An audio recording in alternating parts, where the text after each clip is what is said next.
Something I think that will happen, got a good chance of happening. I may go there sometime toward the end of the week.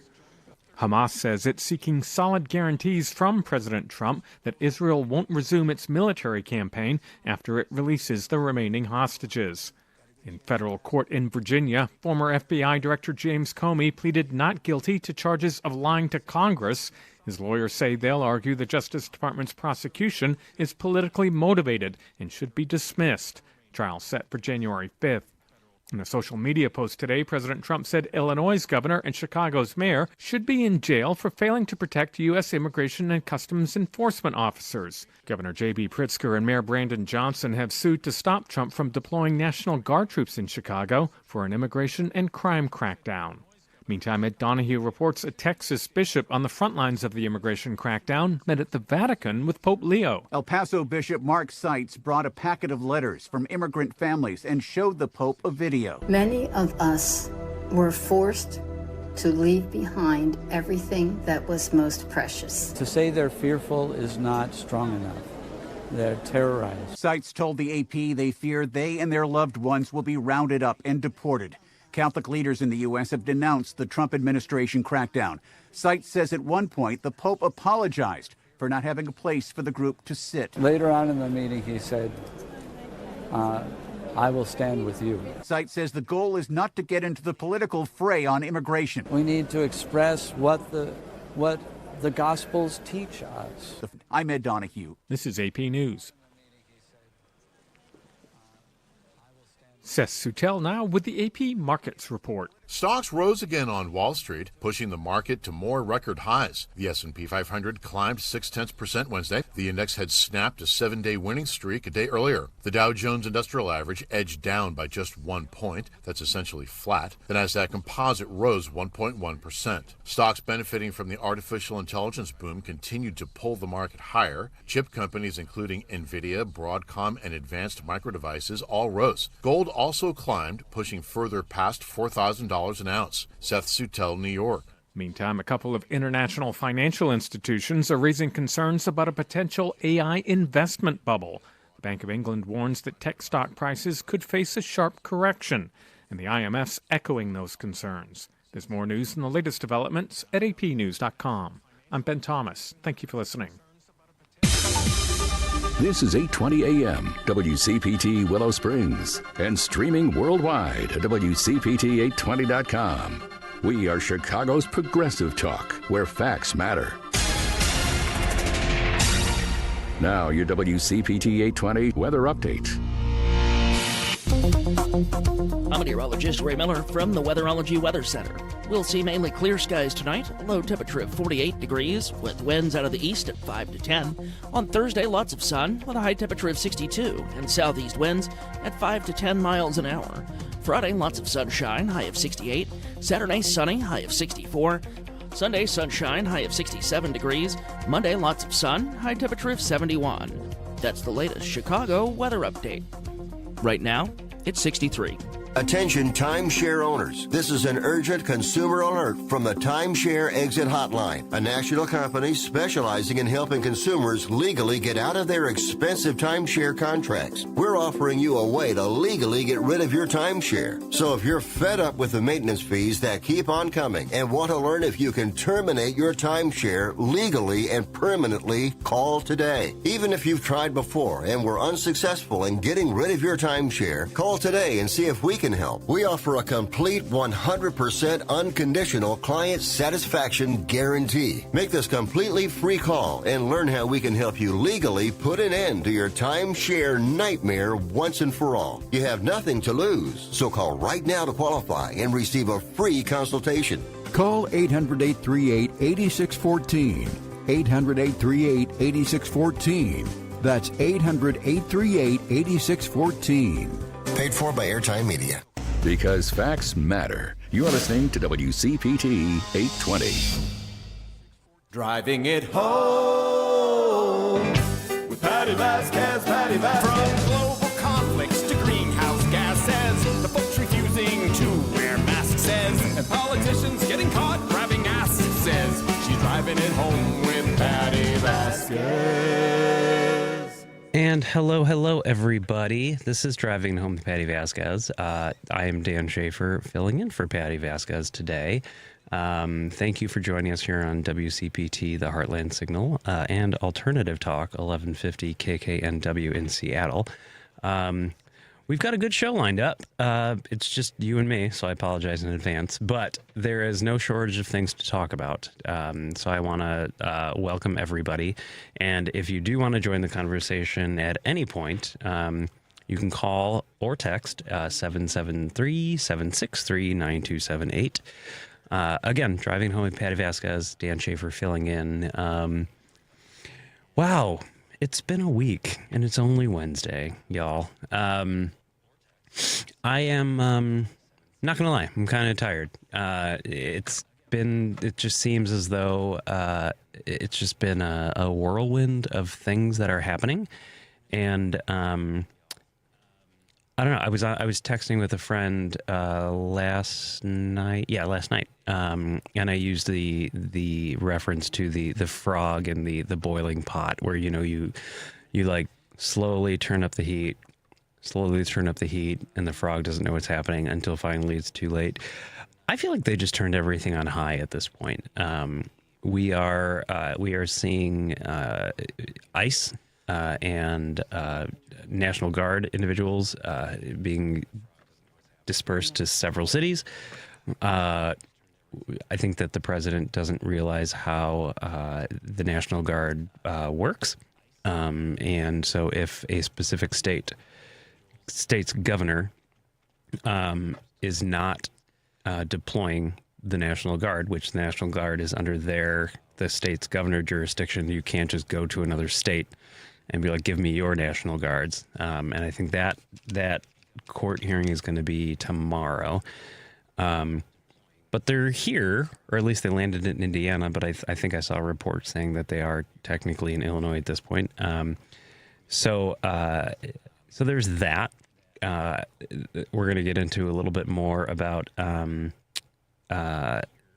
how now Donald Trump, we're at the point in this administration where Donald Trump is calling for the jailing of individuals that disagree with him. Specifically because apparently Brandon Johnson and J.B. Pritzker didn't allow Chicago Police Department officers to assist ICE agents, which that's not their job. Their job is to be police officers and stewards of the city, and they're already stretched rather thin. And also, we didn't request ICE to be in our city. And so now to request our resources, of which you are not giving us the proper federal funding for our municipal resources, and now we have to reallocate. That's not how this game works. It's just interesting. It's also like he has no idea what's happening, or what's going on, or how to actually govern. I think what we're going to see over the next 3 years, which I just got heartburn there for a minute, over the next 3 years with this president, is that he really has no idea how any of this works. And we're also going to talk about the economy and how the government shutdown is not helping that. And consumer confidence is way lower than last year's was when we had Joe Biden as president. And a couple other things that I got going on here. James Comey we're going to talk about. And Katie Porter was a big conversation piece today on one of the conservative radio shows that I listened to, but I'm no longer allowed to call into. But they were hammering on her for a little bit. But I do want to, before we take our first call, I do want to say thank you to our sponsors, Monacro Brewing, Source Solar, Kids Above All, and Pride Coffee Roasters. And you can order some amazing coffee at pridecoffeeroasters.com. Spell it exactly how it sounds, pridecoffeeroasters.com. So thank you so much for the sponsors of Driving Home with Patti Vasquez. Let's take my good friend Jim from Chicago. How are you, my friend? Hi, Dan. I think we won a doubleheader today in court. The Bin Laden-like raid on that apartment building was declared illegal. Good. And I think they'd be susceptible to a lawsuit. The characters involved in it, because so many people were traumatized. So I'm sure there's a lawsuit in it. Well, they've got a couple $100 billion to play with, so I'm sure they get a few bucks out of it. And the other one is there's a ruling coming up about 5 o'clock today. It sounds like it's in our favor that you cannot harass protesters and people of the press or anybody who's in there trying to dig up some facts. You can't harass those people. I did not say that. Yeah, it's coming up this afternoon. Okay. So those two things, and then I think our governor put it right on the money when he said, they asked him today, he said, well, the man is demented. Meaning the head of the Republican Party. He's demented. Mm-hmm. And, I mean, I think everybody in the country can realize that. I know the Republicans like to win, but when you win with a demented man, your future doesn't look that bright. That's true. And I know, Danny, but you're always going. But I don't blame you. I don't blame you because you watch all the insane news, and I don't. I can't even take it. I can't take Fox News or Republican radio or any of that stuff. Yeah. I can't. I mean, before the election, I could tune in a little bit, but I mean, at night they go completely QAnon. It's a deep state. It's the the whole bit. Yeah. The whole bit. And believe it or not, this demented man believes some of this stuff. Oh yeah. Of course he would, because he's being massaged by that cadre of banditos that surround him. Yeah, anyway, honestly, we talked about this before, and I know that I'm always the pessimist. You're the optimist. Yeah. And that's why I love you, Jim. But it's this term or this administration, he's surrounded himself with a bunch of yes men and yes women, and so they're never going to, like, whenever J.B. Pritzker, I give him total credit by calling out, like, this man is not well mentally, and the 25th should be invoked. They're never going to do that. That's not a thing. No. Well, no. Yeah, but think of the money. I mean, these people are making hand over fist money in the crypto market, in the stock market. I mean, they're making money hand over fist. So it's like having an old man with Alzheimer's, and you've got the the information to connive as much as you possibly can before he passes away. It's like a weekend at Bernie's type situation. That's the thing. But we went to in court today, and what's terrible about this? You got to put your fate into a judge's hands. You don't know if they're Republican or if they're so dyed-in-the-wool Republican that they won't give a Democrat a break. Right. Now, I don't think that's the same with a Democratic judge. I would bet that a Democratic judge would look at it like a judge, like anybody who goes to work and sits behind the bench and looks at the facts and, whatever the best outcome is, the most pragmatic outcome is, let's use it. But apparently we got two Democratic judges this time. Anyway, Danny, have a great show. Thank you, Dan. Thanks, Jim. Thank you, buddy. I appreciate when you call in. No, and to Jim's point, I think that when he says people are making money hand over fist, I read an article a couple days ago. I think it was on Yahoo, but it was also referencing Forbes, I believe. Yeah, Forbes. Said that since the 2024 election, Trump's net worth has increased by at least $3 billion, and they're saying that is largely due to lucrative post-presidency business moves.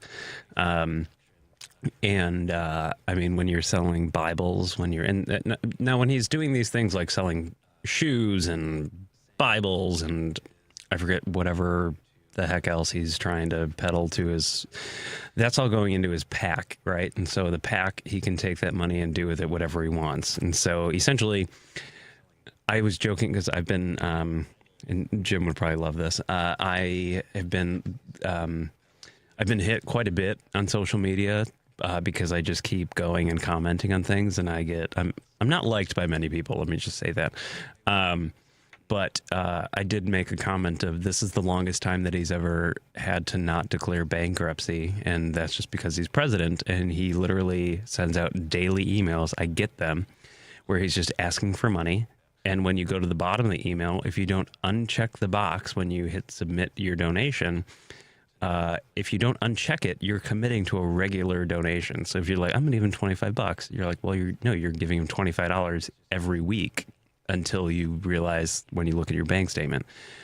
Or these stupid sneakers, or selling a Bible. I mean, come on. So he's using this to enrich himself, and that's not ethical. But again, allegedly, neither is he. I have to say allegedly because it's Patty's show, and I don't want to get in trouble. These individuals are all making money. His son-in-law is negotiating for peace in the Middle East. I thought that was supposed to happen during the first term. Apparently that did not happen. Apparently Jared was not able to do that. But he's also meeting with individuals that have given billions of dollars to his family's companies. That's interesting. Ivanka, who I have not seen in a while, got a ton of trademarks from China miraculously during the first term. I'm not sure how that happened. But no, Jim is totally right. These individuals are in there to enrich themselves. The first term cabinet members, we had Rex Tillerson, who was the CEO of ExxonMobil. And so when you become a government official, especially in a cabinet position, you have, well, unless you're Donald Trump, because he never did, you have to divest yourself, but you do that all tax-free. So essentially all of these big executives, and I'm also looking at Lisa McMahon from WWE, all these individuals, when you divest, because you're going to a government role, there's a waiver in that. And so they're all making out like bandits. And mind you, we're still paying $2, $3, $4 for a dozen eggs. And gas prices have not gone down. But I am late already, and so we are going to take a quick break, Lady B, if you don't mind, here on Driving Home with Patti Vasquez, and we will take more of your calls when we get back. Finding great candidates to hire can be like, well, trying to find a needle in a haystack, but not with ZipRecruiter. Its powerful technology actively finds and invites qualified candidates to apply to your job. So while other companies might deliver a lot of hay, ZipRecruiter finds you the needle in the haystack. See why 4 out of 5 employers who post a job on ZipRecruiter get a quality candidate within the first day. Try ZipRecruiter for free at ZipRecruiter.com/free. That's ZipRecruiter.com/free. Hey Google, play WCPT. Streaming Chicago's progressive talk from TuneIn. Union Strong Chicago continues to lead the way with progressive values and in preserving democracy. Your support of the Minocqua Brewing Company Super PAC efforts in Wisconsin and beyond strengthens the fight against MAGA Republicans. You can now purchase progressive beers like Labor Lager, Love Wins Fruited Sour, and the Resistance IPA in Chicago at Rogers Park Provisions, Diversey Beer, Wine, and Spirits in Lakeview, Park West Liquor, Wine, and Beer in Lincoln Park, Logan Square Liquors, and Tip Top Food and Liquors in Westtown. Visit MinocquaBrewingCompany.com for all their Chicagoland locations. As always, no matter how bad our sports teams are, please drink responsibly. Patti Vasquez is taking your calls now. We need to speak out about this. At 773-763-9278. Hello. It's Driving It Home with Patti Vasquez. Hello, everybody. This is Dan Schaefer filling in for Patti Vasquez on Patti's fabulous show, Driving It Home with Patti Vasquez. I was in yesterday, so my nasally voice that you're hearing now is, I was here yesterday, I'm here today. Because I texted Patti when I got back from my trip, and I said, I miss you, and also I need to be in a room with people because there is a lot of stuff going on in the world, and I just need to be able to talk through it. And she was like, come on in. It's like, thank you very much. There's a lot going on. And I was listening to, because I always listen to WCPT basically all day long. And it's just been interesting to, Stephanie Miller had Malcolm Nance on. And I don't like normally repeating stuff that's been on previous shows on this station because I feel like a lot of individuals listen to it all day and I don't want you to hear the same thing 3 or 4 times. But I'm not cool enough to have Malcolm Nance come on to the show, so I'm just going to repeat his philosophy here. The Republicans, well, I'm going to say Republicans. I was going to say MAGA, but Republicans. They are pulling a page out of Karl Rove's book, where it's basically like, we're going to do this and freak everybody out, and then you have to address that. But while you're doing that, we're going to do this while you're not looking, and then you're going to address that, and then we're going to do this while you're addressing that. And it's everything is happening so fast. And the courts can't keep up. And honestly, the courts, and I'm using this term lightly, is our last, they're our last guard in this. And I'm using that term lightly because if something goes up to the Supreme Court, I don't have high hopes for it. In terms of them actually ruling with any type of integrity. That's my opinion. But we've seen that multiple times. But the one thing that I did say is that I want to be in a room with Patti, and I'm also in a room with Lady B, who I love Lady B. But I also love hearing from our callers because I feel that everybody who listens to Patti's show are just really good people. And I like to hear where you guys are at and what you guys want to talk about. And so with that, let's go to Dave from Hoffman Estates. Hey, Dan. Hey, Dave. Hey, and I got to thinking on this stuff with the shutdowns with Trump between the first term that he had and now. This is actually his third one. I thought it was only 2, but no, you're right. It is 3. Yeah, because in 2018, at the beginning, in January, he had a 3-day shutdown. And then the big one, of course, the 35-day one. He had the longest shutdown in the history. Yeah. Yeah, at the end of December, right. Just before Christmas time. And then it ended in the 25th of January. And then now we're, 8 days into it. So already 8 days. It's already 8 days, Dave. Yeah. It's already 8 days. I remember that the big one that time because the Coast Guard, they are the only department that's under Homeland Security. The others are all under Department of Defense. But now with this one, they're claiming, the military won't get their checks on next Wednesday if it doesn't get settled. You know what? Open the government, and also don't rip people off on health care. Like don't triple the cost of health care for individuals. Yeah, and I think sorry, I cut you off. Oh, okay. The 15th though, on the Social Security Administration, they're not going to announce what the COLA for 2026 will be until it gets settled. Oh, really?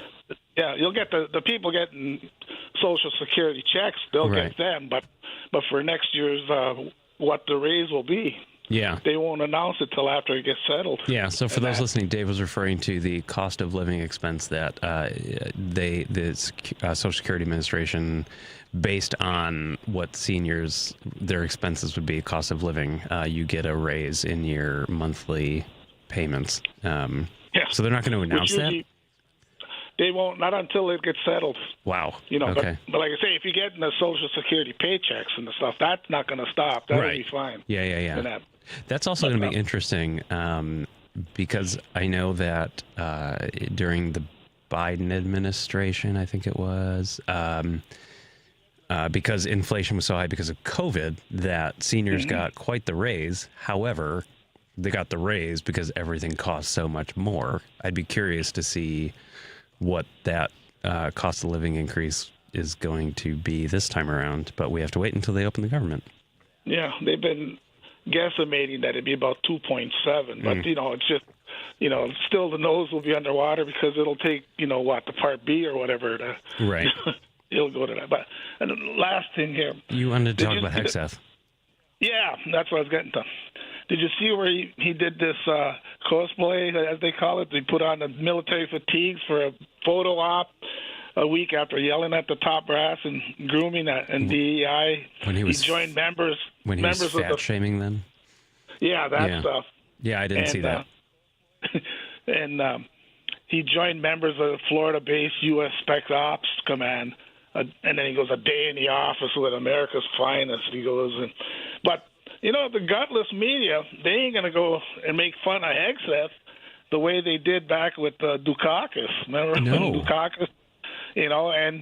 Or the last time the press kind of swooned over some leader doing the cosplay like that was when Bush Jr.'s mission accomplished stunt about when he so-called landed that jet. I don't believe it was him. Terrible idea. Mission accomplished. Yeah. Look how long that lasted.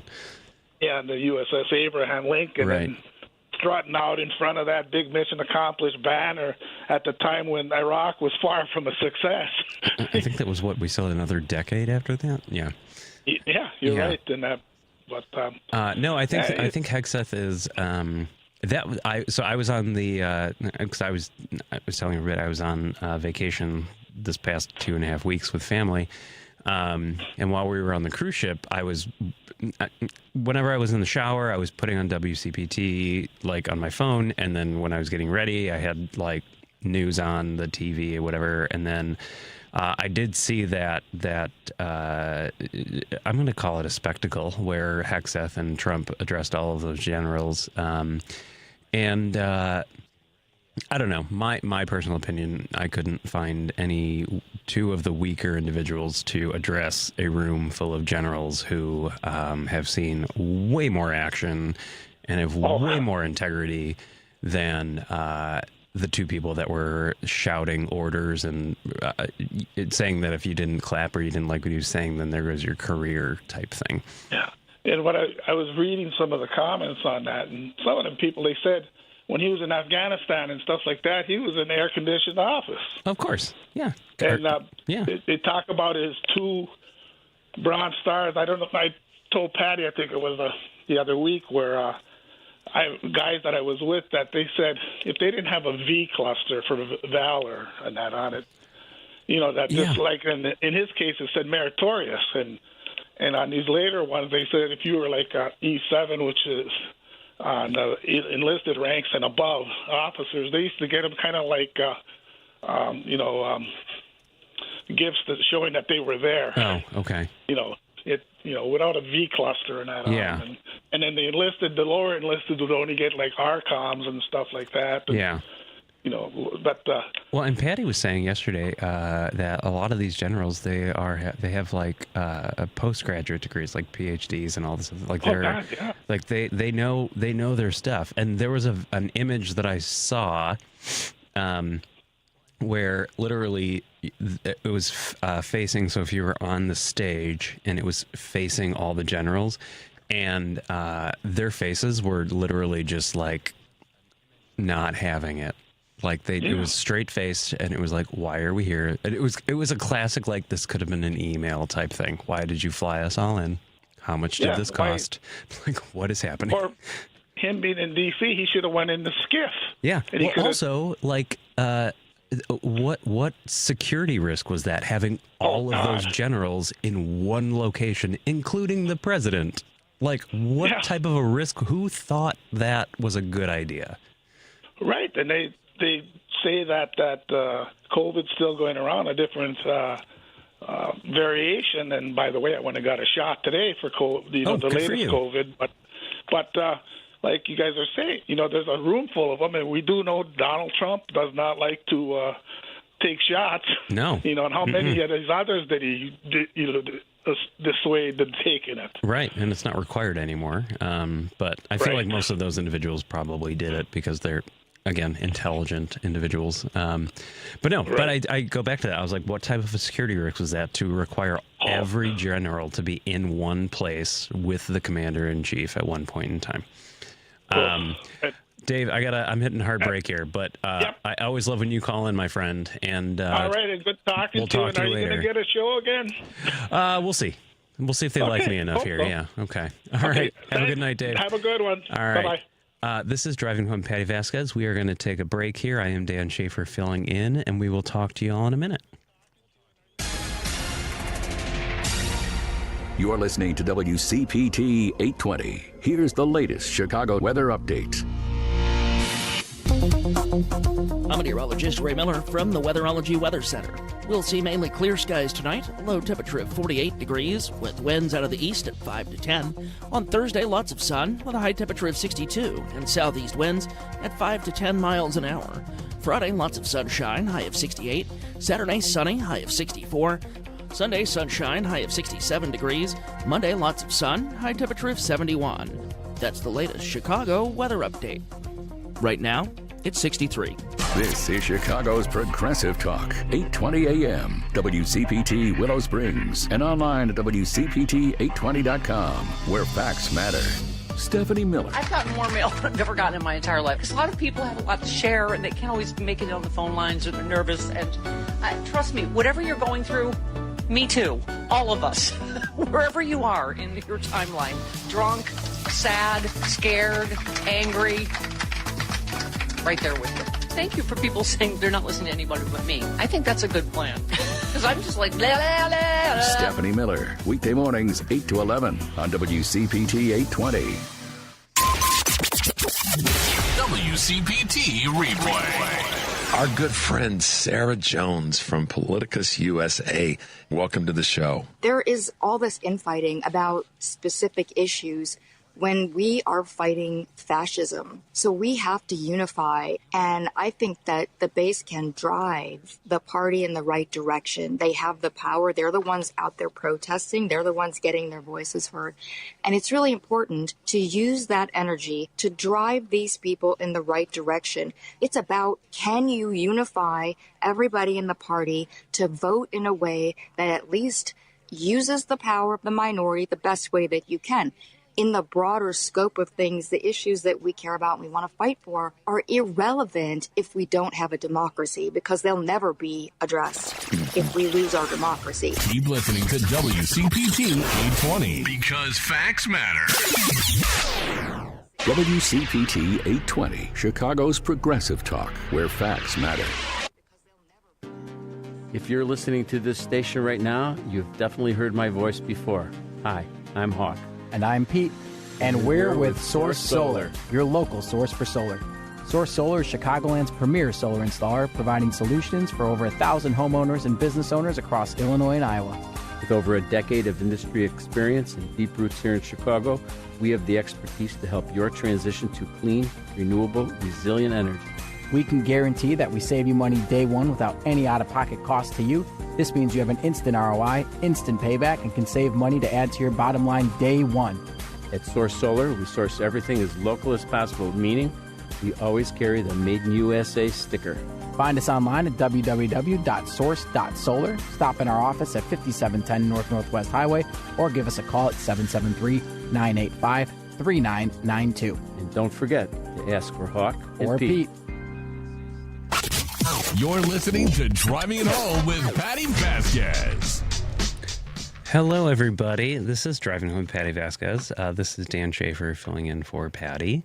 Thanks for listening. I do want to remind folks that if you do want to call in, the Credo mobile phone line and text line is 773-763-9278.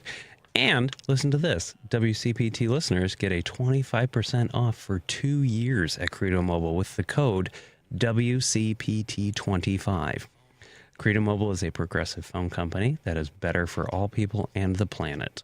Visit credomobile.com for more information. Make sure you include the code WCPT25 for your 25% off discount for 2 years. That's pretty good. And I do want to, so we love Tom Hartman, and Tom Hartman is the only man that my husband is allowed to leave me for because we love Tom Hartman. He is going to be in Chicago. So there is a Tom Hartman book signing event at Max and Benny's in Northbrook. It's now sold out, but if you reserved your seats, you are planning to attend, WCPT will be there to welcome you in as early as 6 p.m. for the 7 o'clock event. Tickets for the October 15th Labor Panel are still available, and we're announcing a change of venue. So that's from 3 to 5 p.m. Wednesday, October 15th. Tom Hartman and our good friend Richard Chu will be co-hosting the Labor Panel at Max and Benny's, not the one in Broadview, as previously scheduled. If you can't make it out to the Labor Panel, be sure to tune in on WCPT next Wednesday between 3 and 5 o'clock. Yeah, so Tom Hartman is a really, really cool guy. I think he writes a new book every day. One of the smartest individuals, and I call into his show quite a bit. And he's just a really, really cool individual. But this is Driving Home with Patti Vasquez. I'm Dan Schaefer filling in. Let's go to Naomi. Please tell me if I'm saying your name correctly. Naomi? Yes, Naomi. From Santa Monica. God, look at you. All right, how are you today? Great, thank you. Thank you. How are you? I'm here. We're doing it. Okay, so ready for my ideas? Let's go for it. I believe that we need to change our verbiage. We need to stop calling them our government. It is a criminal enterprise. He is sending his criminals that we paid for to our states to abuse us. So what I believe we need to do is put him in jail and give him an Ig Nobel Award. Not a Nobel Award, but an Ig Nobel Award. Anyway, and fine. And the other thing, the really important thing, is in addition to the Ig Nobel Award, we need to all file lawsuits, all the blue states and the blue municipalities and the red states, and actually on behalf of everybody, because we want to reach our hands out to everybody and help everybody, even though they don't think they need the help. I believe we need to file a lawsuit together or separately, on the same day if separately, asking the courts to nominate them what they are, a criminal enterprise. Yeah, I would agree with. I'm not going to say that the government is a criminal enterprise. I'm not going to go there, but I will say that they are allegedly breaking the law in many ways. The one individual, though, however, thanks to the Supreme Court ruling, has apparent immunity because of those things. However, the people that are enacting his orders do not. And so, to your point, holding those individuals accountable within the court system, I think, is an actual possibility. And honestly, I think that the courts are our last bet at this point, at least until the midterms, because we've seen in Congress and the Senate, there's no checks and balances at this point. But I do agree with you on that point. I don't think we need to ask them if they're criminals. We need to go to court to tell them they aren't criminal. Oh yeah, enterprise. no. Let the judges or a grand jury provide the proof. It's before our faces. We see the criminality every day. Right. And then when he appeals it to the Supreme Court, we're going to tell the Supreme Court we don't care. We're going to protect ourselves anyway. They need to stay out of our states. And the reason I'm saying this is because I don't think we should wait for every jurisdiction to file after the fact. I think we need to. Well, I would say I would say states to protect ourselves. Yeah, I would say states, and again, above my pay grade. I'm not an elected official or anything, but I would say states should have drafts of court documents ready to go. Like New York should probably have one. I think I don't Washington think we should wait. should have one. I don't think we should wait. Well, you can't. I disagree. But you can't do it until. until. I think we need to go in. Marinette, sorry, they are a criminal enterprise. Naomi, you're talking over me. I'm sorry. I don't think that you can do anything until something has actually occurred. So it's kind of like have it ready to go. It has occurred. Depending on the state, though. But they're not representing us. They're a criminal enterprise that's attacking us. Sure. But I do think that you need a cause to actually for a judge to actually consider something like that. So I do think that we need to have our homework done and prepare. And so then if something does happen in New York or Washington or even Michigan, and then as soon as it happens, boom, file it. But until that point... It has happened. He's threatened all of us already. Well, he has, but he hasn't already. actually... The threat is enough. The threat is enough. I believe the threat is enough. That would have to be settled in court. I do appreciate you calling, my friend. But there's something else. The taxes are funding. We're funding his private army. Well, yeah. Based on the funding of the private army, that's a private army. Those aren't ICE. We need to stop calling them ICE agents. They are not. They're criminals that he's sending. They have no supervision. They've been instructed to abuse us. And that can be easily proved too. So, based on that fact that he's sending them, they're not answerable to anybody but him and his thugs. We have to find a way to protect ourselves. I think that's where we get into the oversight piece, where I would like to actually see the individuals that are out there, because they don't have name tags, they don't have badge numbers, based on the videos that I've been seeing posted on social media, and they're wearing face masks, and so you don't know who any of these individuals are. Their behavior. Oh, I agree. No, I agree, and I would like to know if they are actually federal officials or not. And they show up in a minivan, they show up in a station wagon, they show up in a prisoners. He's released, and patriots, nationalists, white Christians, and all that stuff. They're thugs. They're criminals. They're not agents. The other thing is, I don't know that for sure, so I can't agree to that. But yes. But they are. I can say that for sure. The other thing is, I've called my state. I believe we need to start diverting our funds back to the state and prevent them from accessing our funds, because we're paying for his private army. So I've called my state people, and I think everybody should. Tell them that the funds that they send voluntarily, that they can keep, I've suggested that we need to pass a law in California to redirect everybody who sends funds to the federal government, to redirect it to be passed in Sacramento, to be sent to Sacramento, and that's what, unfortunately, it needs to happen.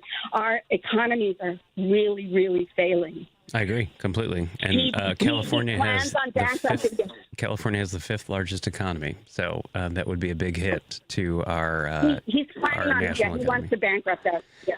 We have to protect ourselves and prevent him from bankrupting us, I believe. Thank you, Naomi, for calling in. I really appreciate it. Thank you. No, I can't verify all of the things that Naomi just said, but I do. So, for example, diverting funds from states to the feds, that's not. It's a lot harder than it looks, because we have to pay money to the federal government. Otherwise, you're going to get audited by the IRS, which is going to be shut down by next week, because we're with this government shutdown. So, but you don't want to be audited. As a former accountant, I can tell you that. But there is the call for secession of the blue states from the country, and Texas has been threatening to do this forever. And I just think it's interesting, because I feel like all of the red states, predominantly in the southeast, Mississippi, Alabama, they're all like, yeah, let California, New York, and Illinois go. And I was like, all right, well, we'll just do our own thing then, and we'll make sure that everybody has health care and access to retirement funds, and we'll stop sending more money to the federal government than we actually get back, whereas those red states actually get more money than they give. And I feel like people don't realize that calculation. But I do think Naomi had some really good points there, and I do think that... just talking about Trump before he was president twice, which I hate that I say that. It's the Trump crime family, but it's so funny because everyone called it the Biden crime family. Trump in New York, Trump Foundation is no longer allowed to run a foundation because they stole money from cancer patients and bought literal murals of Trump, like with the money that was donated. Trump is doing this to enrich himself. Everybody, as Jim said earlier, they're all doing this to enrich themselves. I think we just need to know that.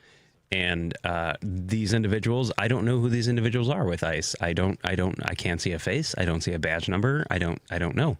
They have those blockers on their license plates.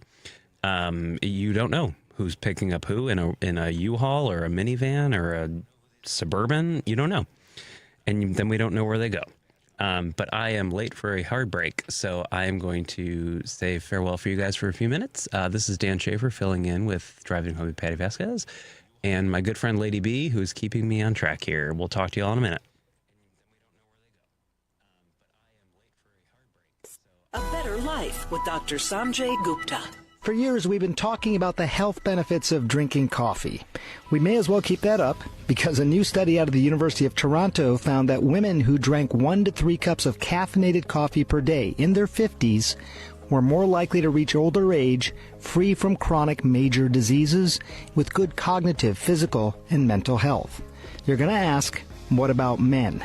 Well, I should note that this research relied on data from the nearly 50,000 women who were part of the Nurses' Health Study. Previous studies have shown that coffee is good for guys as well, though. Now remember, coffee can lose its health benefits quickly if you load up your cup with too much cream, sugar, or other sweeteners. If you don't drink coffee, I'm not suggesting you start just for health. But if you do, maybe this news will help you enjoy it a little bit more. I'm Dr. Sanjay Gupta, helping you live a better life. Constipation with belly pain that keeps coming back and back and back. If your symptoms keep coming back, talk to your doctor. It could be irritable bowel syndrome with constipation or IBS-C. Linzess could help you get ahead of it.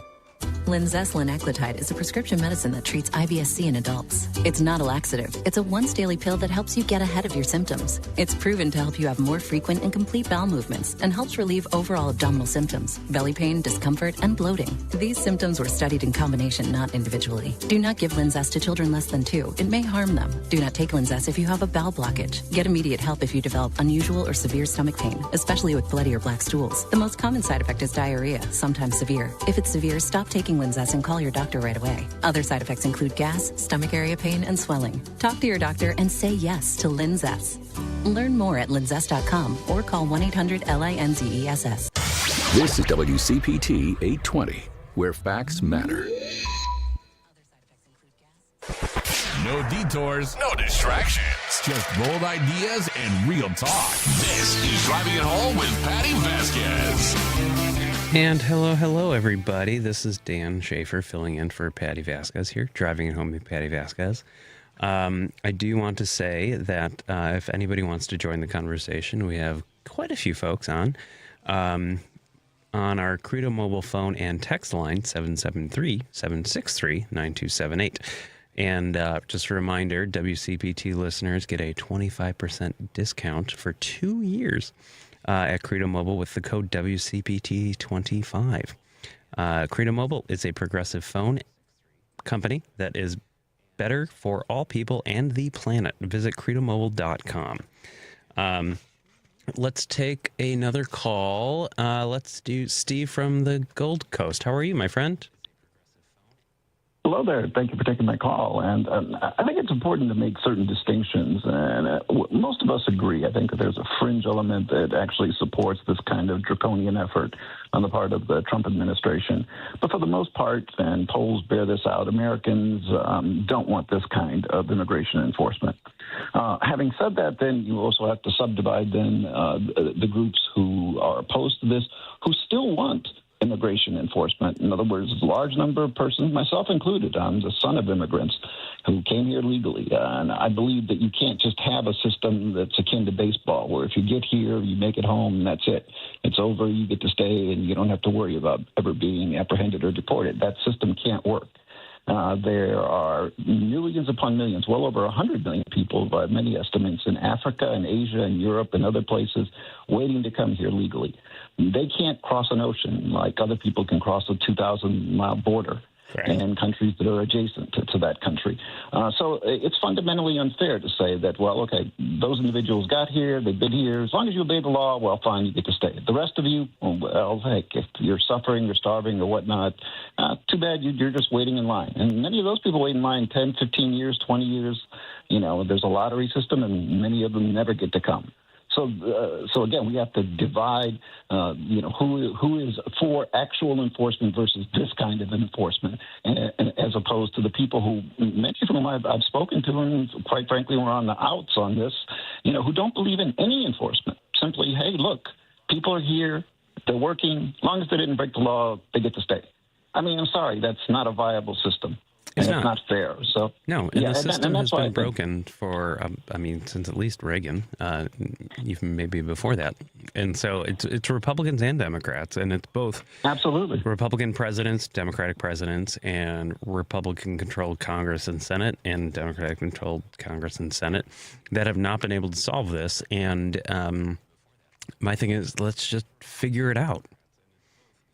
Yeah, you're right. I wish I had a simple solution for this. I don't. I mean, people who don't know, back in the 80s, it was Democrats who were actually the anti-immigrant party. Yeah. They felt that too much immigration, including illegal immigration, was going to undermine wages.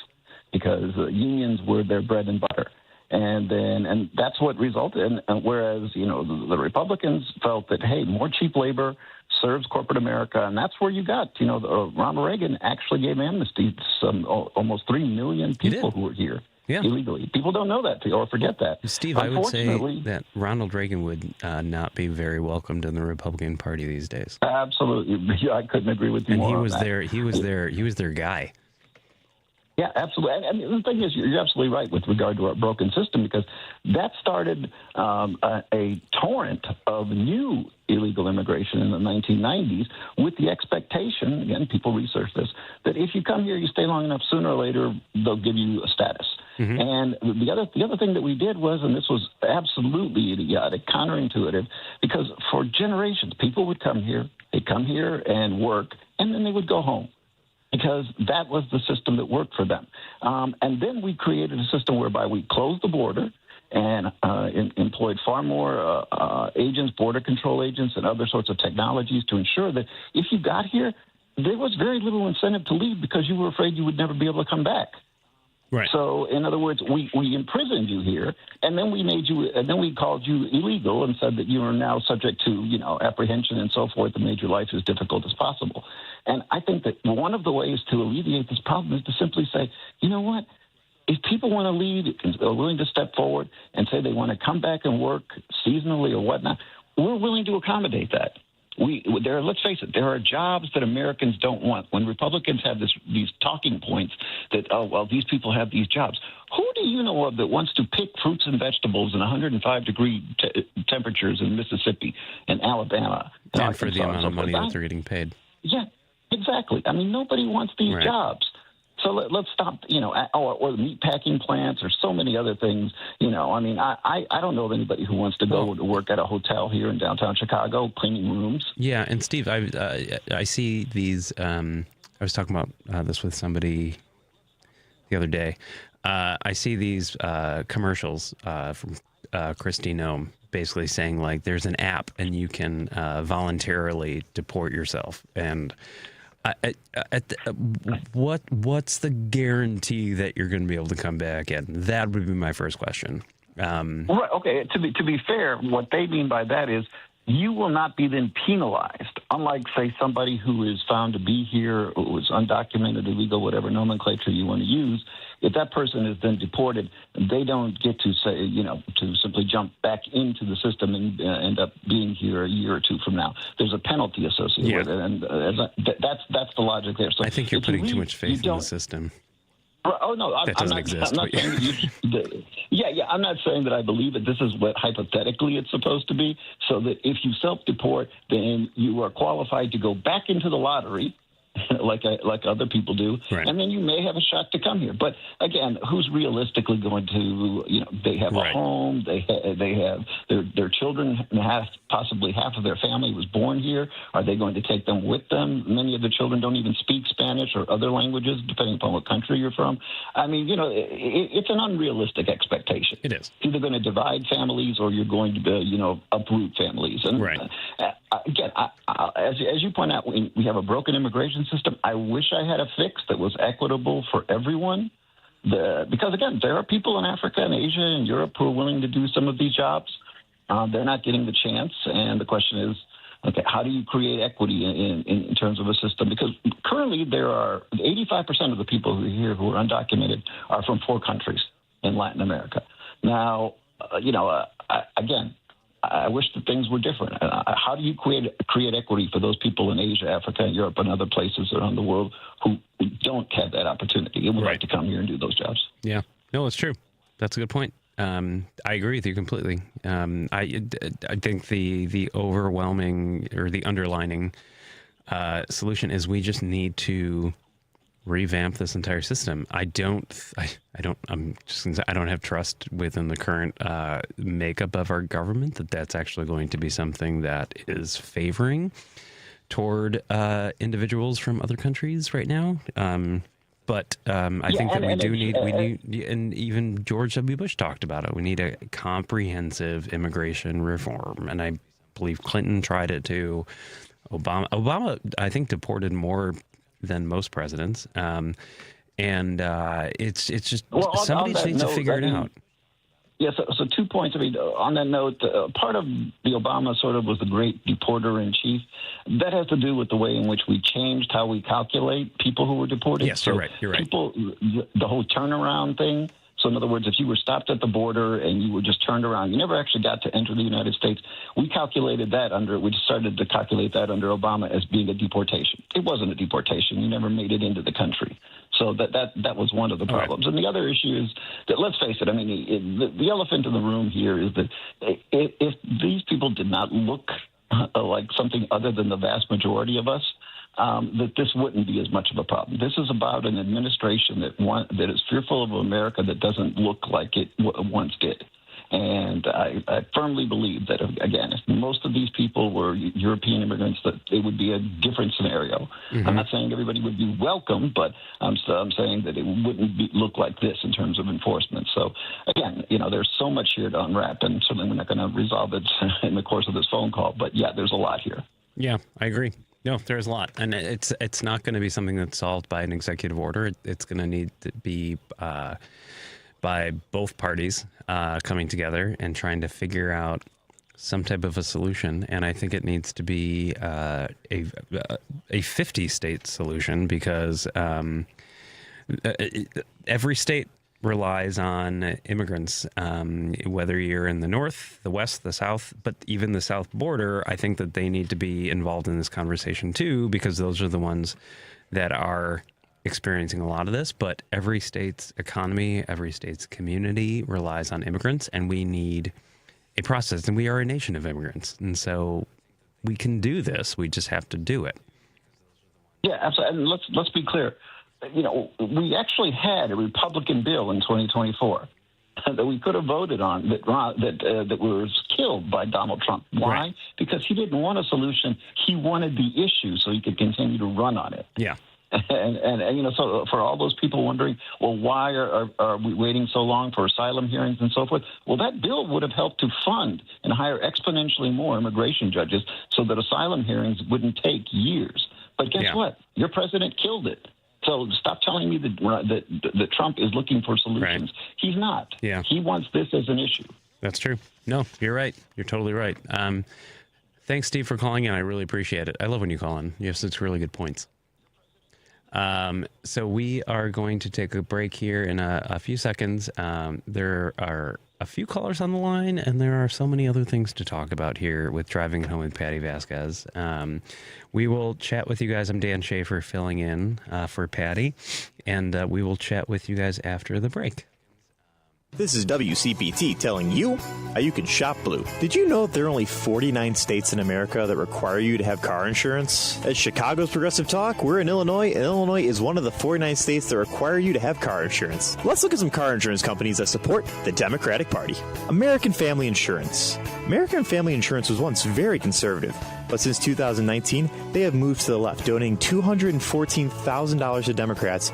In 2024, AAA. AAA was also once very conservative, but in 2014, they shifted to the left, donating $235,000 to Democrats in 2024. 83% of their donations went to Democrats. Liberty Mutual. Now, Liberty Mutual leans to the left, and yes, they did donate $1.6 million to Democrats in 2024. That was only 64% of their donations. Progressive Insurance. Progressive does not give to politics, but some of their senior leaders do, and their senior leaders lean left. This has been WCPT telling you how you can shop blue. If you want thick, healthy, and gorgeous hair, then you need Hair Volume from New Nordic. Available online at Amazon and newnordicusa.com or in the hair care aisle at your local CVS. AP News, I'm Ben Thomas. In Egypt, senior U.S., Qatari, and Israeli officials joined the third day of talks between Israel and Hamas over President Trump's proposal for ending their war in Gaza. And there's some optimism. It's something I think that will happen, got a good chance of happening. I may go there sometime toward the end of the week. Hamas says it's seeking solid guarantees from President Trump that Israel won't resume its military campaign after it releases the remaining hostages. In federal court in Virginia, former FBI Director James Comey pleaded not guilty to charges of lying to Congress. His lawyers say they'll argue the Justice Department's prosecution is politically motivated and should be dismissed. Trial set for January 5th. In a social media post today, President Trump said Illinois' governor and Chicago's mayor should be in jail for failing to protect U.S. immigration and customs enforcement officers. Governor J.B. Pritzker and Mayor Brandon Johnson have sued to stop Trump from deploying National Guard troops in Chicago for an immigration and crime crackdown. Meantime, Ed Donahue reports a Texas bishop on the front lines of the immigration crackdown met at the Vatican with Pope Leo. El Paso Bishop Mark Seitz brought a packet of letters from immigrant families and showed the Pope a video. Many of us were forced to leave behind everything that was most precious. To say they're fearful is not strong enough.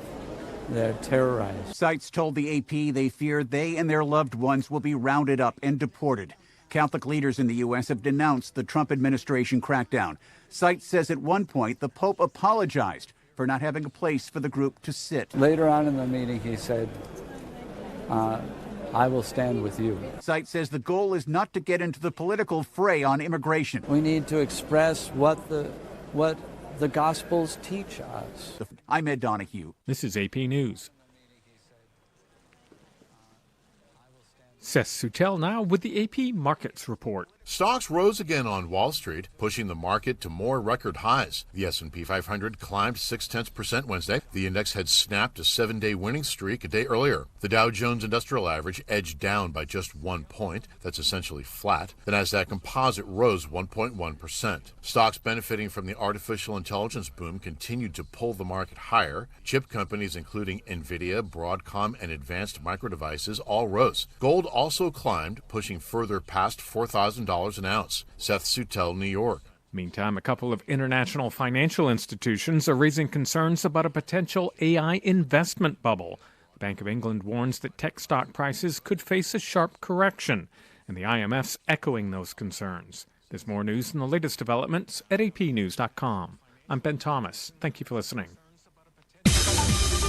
This is 8:20 a.m. WCPT Willow Springs and streaming worldwide at WCPT820.com. We are Chicago's progressive talk, where facts matter.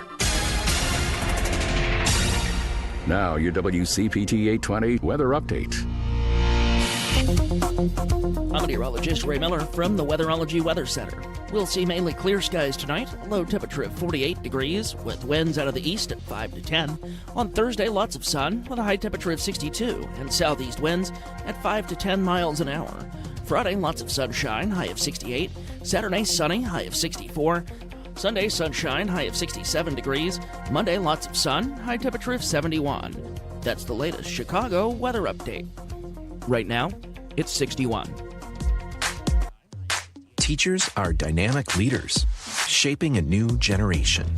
They bring a variety of perspectives from diverse backgrounds, innovating how they teach to prepare students for our fast-changing world. Achieving this takes skill and expertise. They're tireless explorers, creatively discovering a universe of solutions, telling stories, experimenting, inspiring, mentoring, connecting cultures, and connecting with each other. Leading by example. Experience the unique joy of helping students thrive. Teaching is a journey that shapes lives. Are you ready to begin? Explore teaching at teach.org, a campaign supported by the U.S. Department of Education, Teach.org, and 1 million teachers of color. You're listening to WCPT 820 because facts matter. Driving it home with Patti Vasquez, Patti Vasquez. From global conflicts to greenhouse gases, the folks refusing to wear masks says, and politicians getting caught grabbing ass says, she's driving it home with Patti Vasquez. Hello, everybody. This is Dan Schaefer, filling in for Patti Vasquez here, driving it home with Patti Vasquez. Thanks so much for everybody that's been calling in. I do want to look at, I finally have access to the text line. Myrna basically said, "Oh, Dan, who cares if others don't like you? I like you." Thank you, Myrna. I appreciate that, especially these days. But And just want to say thanks for everyone that's been calling in. I do want to remind folks that there is a podcast, and so you can listen to, rate, and share the Driving It Home with Patti Vasquez full episodes and featured interview podcasts. They're available on Spotify, Apple Podcasts, TuneIn, iHeartRadio, YouTube, and Amazon. So search for Driving It Home on any of those platforms, and you can get the full episode with my voice right now, but Patty's voice is much better than mine. And then just if you do want to contribute to the conversation, you are more than welcome to call in 773-763-9278. That is on our Credo mobile phone line and text line. And I will give you more information about how you can get a 25% discount. But we have had some folks that have been on hold for quite a bit. So can we do Bobby from Indiana, Lady B? Hey, Bobby, how are you? Well, there not it is. too awful bad today. Okay. I hope you're doing well. I'm here. Well, that's about all any of us, I guess, can ask for now. You know, I was thinking when they were in front of all those top brass of the military, I will bet you that just about every one of those folks knew that the closest that the Donald ever got to armed combat was with a fork and knife. So, Yeah. you know, I think the reaction kind of put that across. Yeah. But, you know, well, there's another nice mess that the Donald has gotten me into. I'm apparently now I'm some kind of terrorist, even though I'm in my 70s and in ill health. But I'm Antifa. And I am the son of Antifa parents. In fact, I am carrying around with me now, in case anybody would ask, a decoration that my father got for being Antifa. And it says on the top, it's a medal, a kind of a pendant thing, and below the eagle it says 1941 maneuvers. Oh. And on the main part of the medal, which looks somewhat like, I think the Trump folks would like it because it looks like a German Iron Cross at first glance, but it's got 5 arms on it instead of 4, showing all of the branches of the Army at the time. And it says in that part, National Defenders of USA. Oh. So at one time, Antifa was what you wanted to be, what you needed to be, and you were defending us by being Antifa. Right, Bobby. I was been commenting in the breaks about stuff because I've been going on social media and I'm getting hammered by a bunch of the stuff about Antifa. But yeah, my ancestors were anti-fascists and they fought against fascism. And if my grandpa was alive today, who he and I did not agree politically, and he was a big, scary German Marine. But he fought, and if he saw what was happening today, I guarantee you he would have been like, what the heck is going on? I've said heck because I can't use that word I can't use the other one on the air. But I think that people are forgetting the name of Antifa, and it's anti-fascism, and we are actively seeing a progression toward I would argue say we're already there, but we are progressing toward that. And I think people are forgetting history and the famous quote, if we don't learn history, we're doomed to repeat it. Well, that's the way I feel about it, and that's why I am carrying that medal around with me now. Good for And if anybody asks me, I'll say, yeah, I'm Antifa. If you want to mow me down because of it, well, go right ahead, but it's not going to change it for me, that's what I was, what I am, what I'm staying. And I wish you a wonderful good evening. Thanks, Bobby. Thanks for holding on for so long. I really appreciate it. Thank you. All right. Lady B, Paul has been on for quite a bit, too. Paul from Seattle. How are you, my friend? Hey there, Dan. How you doing? I'm here. We're good. Good. You know, it's funny about Antifa is that you cannot find a single news reference on the internet about Antifa prior to the Unite the Right rally in Charlottesville on August 12th, 2017. Right. Isn't that interesting? That's when they decided to pull Antifa out of the bubble of history and say this is who started all this. It was the Antifa who did this. And I remember Rush Limbaugh saying, "You know what? You know what Antifa does? You know what they do? You know what they do? They throw a priest off a cliff." And No, they don't, I burst actually. out laughing because that happened in For Whom the Bell Tolls. That's Hemingway's. That's a chapter in Hemingway's book. It didn't really happen. They just make this crap up. And you know, Paul, and, you know what ICE does? They pepper bomb priests. They actually did that, and that happened a couple of days ago. Right. So there you go. Well, you know what? Let me just say this. I'll just say, Steve was on, and I was listening to him, and I said, can we just stop saying that we have a broken immigration system? No, we don't. We have a broken politic. We have we haven't had an immigration bill in almost 40 years. That doesn't make it broken. It just means that there's one party with almost every issue that wants to keep it as an issue that is untenable. That's so true. We can say we have a broken healthcare finance system too. Yeah. And they're not willing to do anything about that. So, I mean, I really wish that Chuck Schumer and Hakeem Jeffries, they're not really adept at this, would start saying, wait a minute, I thought Trump had a concept of a health care plan. Where the hell is it? Yeah. He said that the HCA was a disaster.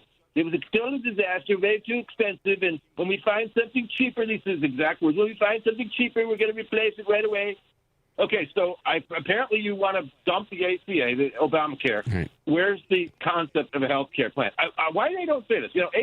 AOC is more adept at bringing this kind of stuff up, but these are things that everybody remembers him saying. Right.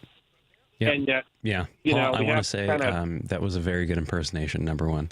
And two, yes. So it goes back to the election where Kamala did a ton in a very short period of time, and she actually had plans. And with Donald, we got a concept, and I'm still waiting on seeing that concept. Other than this big, beautiful, ugly bill is going to triple the cost of healthcare. That's basically all I've got so far. Yep, that's his concept. Yeah, that is his concept. He didn't do his homework. He never does his homework. He paid people to do his homework. Right. It's just the last thing I had in mind was that to say that the Brandon Johnson and Governor Pritzker should be arrested for not cooperating with. Well, you know what? This is just ancient Supreme Court landmark ruling. It was this harkens back to the days of the Runaway Slave Act. And there was a case in 1858 called Prigg versus Pennsylvania where the court ruled that, no, there were free states. They don't want to help with that. They didn't want to help with the Runaway Slave Act, and the court ruled that they didn't have to. Now this is 1858. The court ruled, no, the states do not have to cooperate with federal law. Right. And then in 2012, in Arizona versus the United States, the court ruled not only did they not have to cooperate, they can't, even if they want to. Remember, Arizona passed Senate Bill 1070. They were going to codify the immigration law in Arizona state law. Oh, and the court said, no, you can't do that. Right. So it's though the border states are trying to do this for their own, and then the courts are shooting it down. And yet, Pam Bondi, what a rude. Did you watch that? I watched that hearing. That was something. I guess it's better that the senators were as mitigated as they were. It probably, but I would have tended to try and escalate with her. I would have just made her. I wanted to see her really lose it, because they could have. If they would have been argumentative, they could have pushed her over the edge while they would, and then just laugh at her. It would be like teasing your little sister, right? You know, like, keep at it, and I mean, she's already agitated, and so that wasn't an act. She was truly agitated. I just would have liked to see them. Yeah. No. So I didn't see the beginning, but she didn't even really have an opening statement, did she? They don't ever have an opening. Okay, because I think that she just showed up with a file that was basically like, if you ask me a question, I'm going to say, oh, well, you did this or you did that, and you did, basic deflection, because she didn't really answer any questions, and she even basically said, I'm not going to answer that question. That's not oversight. Yeah, and then she twice used the one that says, she said to I guess it was Dick Durbin, I wish you loved Chicago as much as you hate President Trump, and she said that to I think it was Senator Padilla of California. I wish you loved California as much as you hate President Trump. It's just like I would just said you got to get a new writer. Really, that's you ought to use that. And honestly, this morning I think it was on Stephanie Miller where basically they said they should have responded with, "I wish that you loved America more than you loved Donald Trump." Exactly, because you would not be doing half of the things that you're doing. Until well, she's a miserable woman. Totally unqualified. And she looks miseral. Yeah. And she sounds miserable. Mm-hmm. So, I mean, if you had a boss like him, would you be? I'd be miserable. well, yeah. I mean, look, after listening to the January 6th hearings, and listening to the testimony of the people that were in the first administration, you just can't. It's enough stress and long hours as it is without living. Yeah, because Donald Trump is a miserable human being. I mean, he is from your mouth to God's ears. And we're going to have to end it on that. We're going to end it on that note, Paul, because I got to go to a break. But thank you so much for calling in. Yes, Trump is a miserable person, my view and Paul's view. Thanks for calling in. This is Driving Home with Patti Vasquez. This is Dan Schaefer filling in. We're going to take a break, and we will come back with more of your calls in a moment. This is WCPT telling you how you can shop blue. Donald Trump has implemented a barbaric anti-immigration policy with mass deportations and having ICE agents showing up unannounced at people's homes, workplaces, and anywhere they suspect, separating families, ruining lives, and deporting people without any due process. But one company is taking a stand against Donald Trump. Greyhound Bus Lines has implemented a no warrant, no boarding policy. This prohibits ICE agents to enter the vehicle without a warrant. Greyhound Bus says they want to guarantee the rights and civil liberties of their passengers. Greyhound Bus is the largest inner-city bus system in the U.S., with over 1,600 destinations. Maybe this will lead to more companies stepping up like Greyhound is. This has been WCPT telling you how you can shop blue.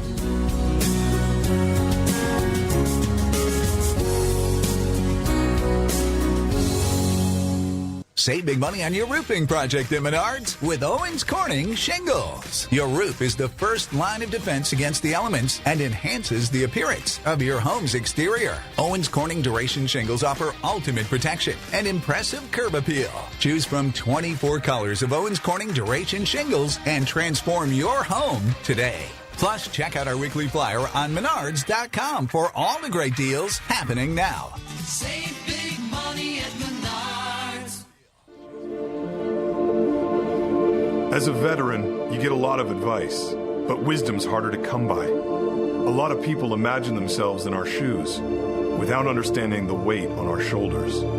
The truth is, few can understand the pressure of finding your own way after serving in the military. But few isn't none. Steady yourself. You're not alone. You've got support. Learn more at maketheconnection.net. Alexa, play WCPT. WCPT from TuneIn. Hi, this is Patti Vasquez. We appreciate all our fans of Driving It Home, and your support of show sponsor Minocqua Brewing Company ensures that our important conversations continue right here on WCPT each weekday from 5 to 7 p.m. You can now find the Resistance IPA, Labor Lager, or the Resistance Pilsner beer at several Illinois locations, including Arminetti Wine and Spirits in Woodstock, Pineapple and Company in North Riverside, Lions Beverage Depot in Arlington Heights, and MP's Liquor, Wine, and Beer in North Aurora. For a full list of Chicagoland locations, please visit MinocquaBrewingCompany.com. As always, please vote and drink responsibly. Patti Vasquez is taking your calls now. All right, let's hit it. At 773-763-9278. I got a lot to say. It's Driving It Home with Patti Vasquez. Hello, friends. This is Dan Schaefer filling in for Patti Vasquez here at Driving It Home. And yes, as you just heard, if you do want to join the conversation on our Credo mobile phone and text line, 773-763-9278. And our listeners here at WCPT can get a 25% off for 2 years at Credo Mobile with the code WCPT25. That's the number is 25, so WCPT25. Credo Mobile is a progressive phone company that is better for all people and the planet. Visit credomobile.com. We do have some callers on the line here. Somebody's been waiting for a little bit. Roosevelt, how are you, my friend? Man, thanks for taking my call. Thanks for holding. You know what? I called about something else, but I got to put my 2 cents about this immigration conversation that you and Steve had. Go for it. Everything you guys said sounded reasonable, and that's the problem. There is no reasoning right now. You guys sounded like we're living in a democracy. We're not living in a democracy. I mean, does this look like a democracy when minorities are rounded up like animals? When people are being shot? When people with masks on, with no badges, no identification?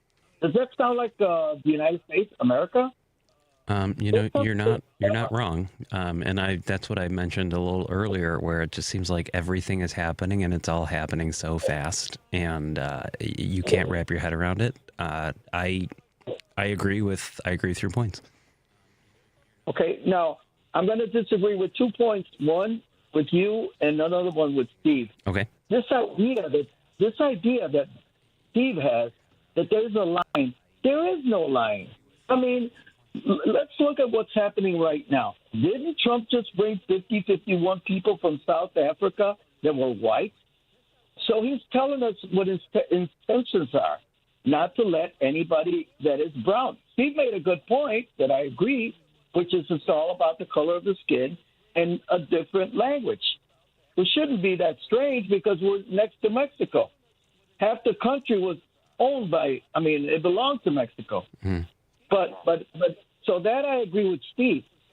But the thing that you mentioned that I disagree was with both parties. What party? There is only one party right now, the Democratic Party. The other one is a MAGA. The other one is a dictatorship. Let me move on to this.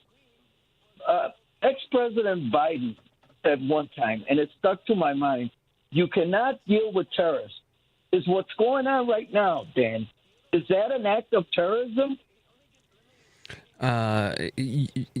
Yes, I would say the conversation that's been happening is they're trying to say that Antifa is the domestic terrorism, but I would say many people would also argue that ICE agents doing what we've seen on videos and terrorizing communities is definition terrorism. That's what I would say. That's my view. That's not the view of Patty Show or anything. Yes. No, I agree. Okay, so let's go beyond. We have to deal with what this guy says and does and connect the dots. This is my point of view. He's projecting what he's actually, and he's saying what he says he's going to do.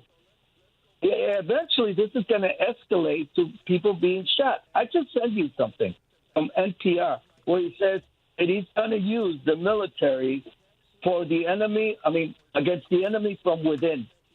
We are the enemy from within because we're going against them. Right. All the people that disagree with him, no matter if you have papers, don't have papers, you have white skin, brown skin, black skin, he's going to mow you down. Mm-hmm. That's the intention. That's where we're heading.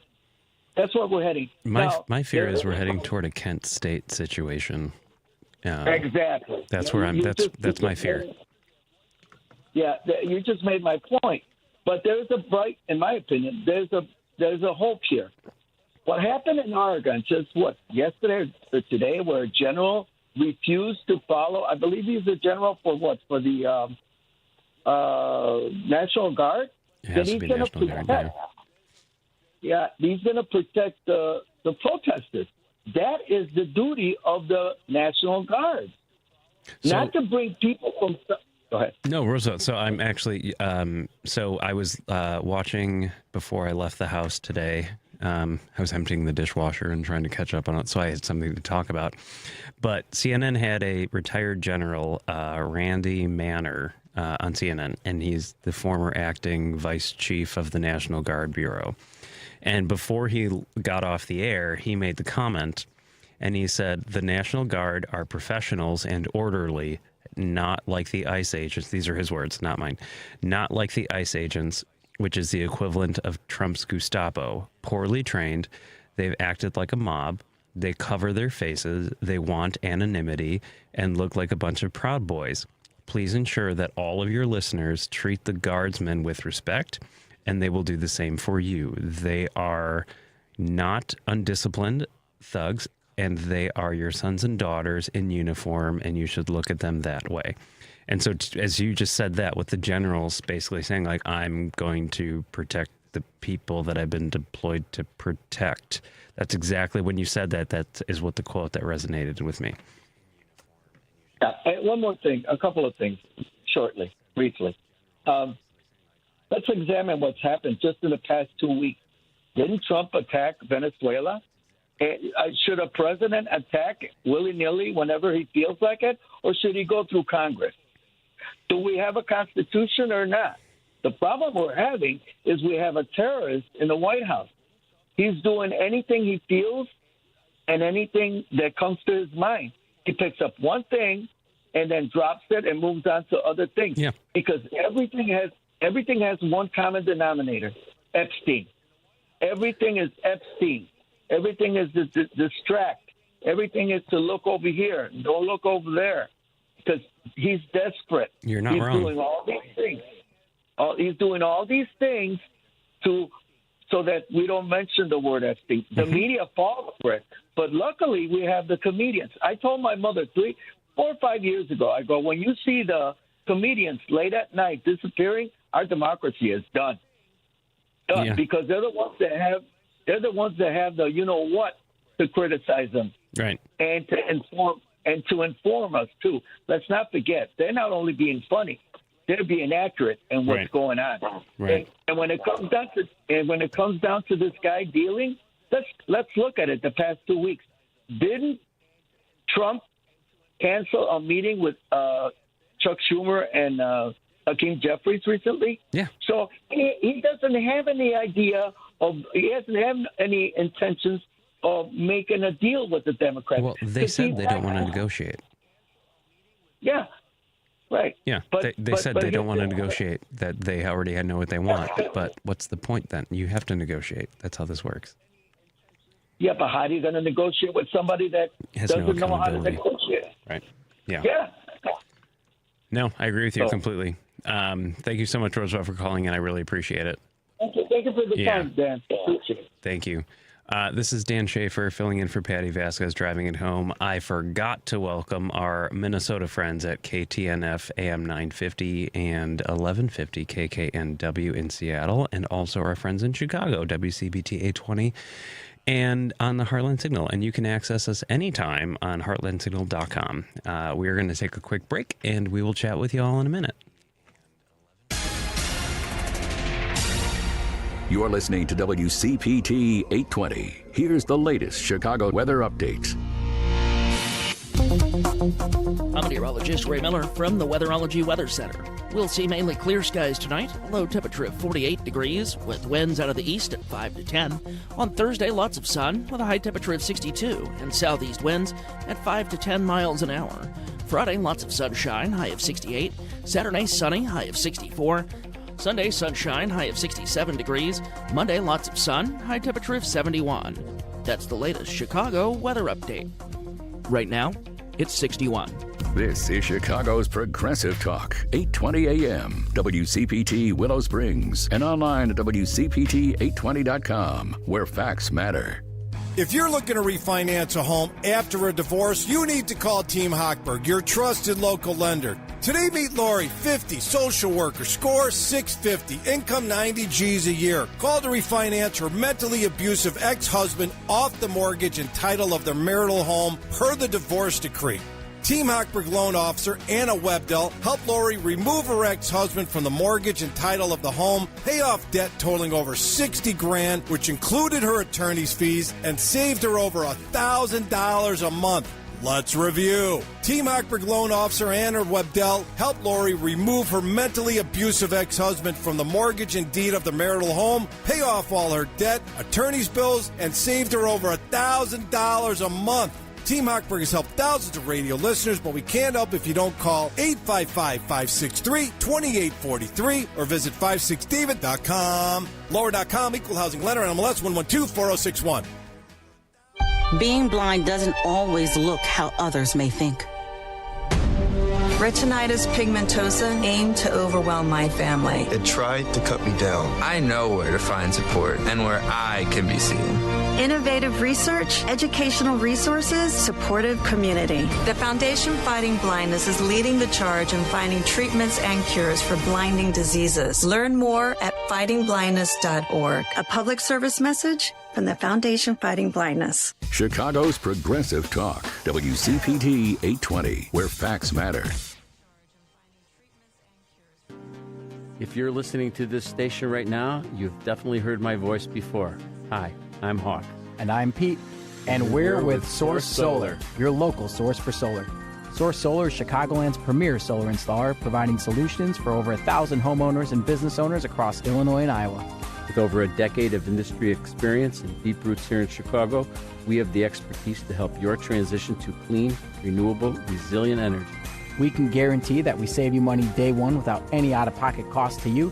This means you have an instant ROI, instant payback, and can save money to add to your bottom line day one. At Source Solar, we source everything as local as possible, meaning we always carry the Made in USA sticker. Find us online at www.source.solar. Stop in our office at 5710 North Northwest Highway or give us a call at 773-985-3992. And don't forget to ask for Hawk or Pete. From city streets to political beats, you're driving it home with Patti Vasquez, where progressive talk fuels the ride. And hello, everybody. This is Driving Home with Patti Vasquez. This is Dan Schaefer filling in for Patti. I do want to remind everybody about Tom Hartman in Chicago.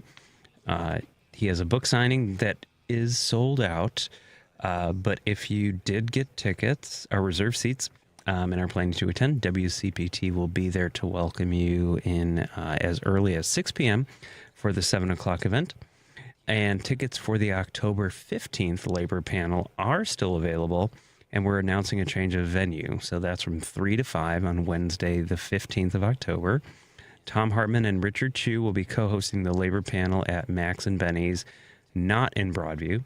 So it's going to be the Max and Benny's in Northbrook, as previously scheduled. But if you can't make it out to the Labor Panel, but please be sure to turn into WCPT Wednesday, that is October 15th from 3 to 5. Tom Hartman and Richard Chu, I can only imagine that's going to be a really, really good panel. So we've been covering a ton of topics. If you do want to contribute and call in on our Credo mobile line, 773-763-9278. But we have Marty from Chicago who's been holding for a little bit. Marty, how are you? Hey, I'm doing well, Dan. Thanks for taking my call. I just wanted to chime in and say that Kamala Harris, I think, had a really good plan that would have helped with a lot of the immigration issues that we're dealing with right now. I mean, instead of having ICE out on the street, like grabbing people and deporting them, what we should have done is harness this new workforce and did like Kamala Harris said and had a housing initiative where we could, rehab a lot of this dilapidated housing in a lot of the areas in Chicago even that need attention, and this would have been the perfect workforce to harness. The only thing that stopped it was they couldn't get federal workforce authorizations for these people. So even though Greg Abbott ship these people. And some of these cats that I met that were Venezuelan, because I was actually gathering blow up the inflatable mattresses and hand them out to the people that were standing in line there at these police stations because they literally had nowhere else to live. You did that? But I mean, they were so, yes. That's really cool. Yeah, Thank you for doing that. Actually met. No, I mean, I met tons of really interesting people. I mean, this one guy was a heavy machinery engineer operator. There were a lot of people that had a lot of skills in this population that came to Chicago. I mean, they all felt like they had something to offer, and they were all sold a bill of goods when they decided to make the journey. Right. Because our racism doesn't permeate past us, so everybody just has this idealized vision of America, right? And they got here and they just realized that it's all just smoke and mirrors, and that But also too, Kamala Harris said we should have invested in entrepreneurial, the entrepreneurs, the sons and daughters of these immigrants, so that they could build family businesses and start building generational wealth, which helps everybody. I mean, having stronger, more vibrant communities is great for everybody. I mean, so what we're doing right now, just gathering people just blindly without even figuring out who these people are and why they're here, just trying to make a quota is just abhorrent, and right. And it is just a waste because there's so much work that needs to get done, and it's obviously not getting done. And if we had an initiative to get a lot of that stuff done, we'd have the workforce to actually go through with it. Right. And Marty, I would say where we're at. I would say it's 2 points. Republicans are very, very good at messaging. And so when they kept saying the borders were open, the borders were open, the borders were open during the Biden administration, people see that like, oh, yeah, borders were open, even though they weren't technically.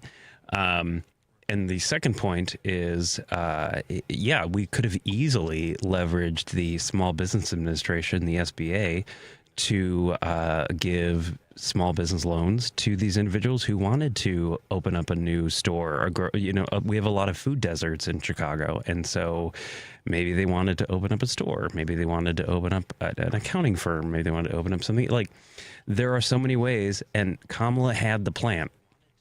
We didn't have a plan with the current guy in the White House, but I give her more credit than most people are. She had 100 days to get a national campaign together, and it was very well thought out. And to your point, in Chicago here, we have a lot of derelict, abandoned homes, and they could easily, even if we have these empty lots on the south and west side, those can be tiny homes. Like, there were so many opportunities to have solutions to these things, which would have solved the inherent causes of crime and drugs and gangs. Because if you have economic opportunity, then you don't need to resort to those things. But now the other side is like, well, our solution now is just to basically invade your city with ICE agents and round people up.